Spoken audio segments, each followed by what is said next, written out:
This is the camera setting that runs the most photos. The setting is shutter speed, and the most common thing I see is that people's photos are blurry and they don't know why. The problem is that their shutter speed is too slow.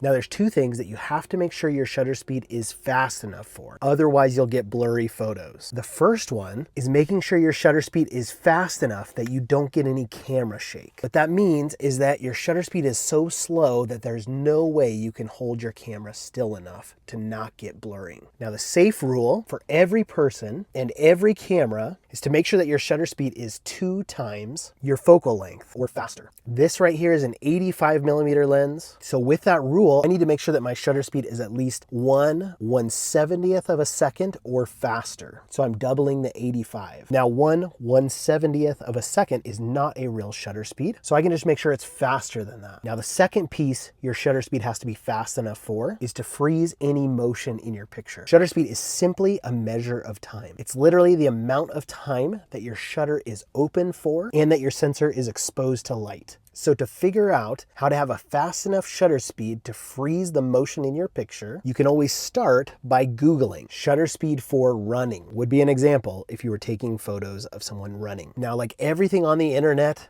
don't take it at its word, test it and try it yourself. Make sure that it really freezes the action. Now, another general rule I use for events where people aren't moving faster than walking is 1/160th of a second is generally fast enough. If you're a photographer who wants to do photography as a job, like you want to have your own business, but you're overwhelmed and you could use some help, I love mentoring and supporting photographers. Send me a DM with the word inspired and let's talk and follow me for more.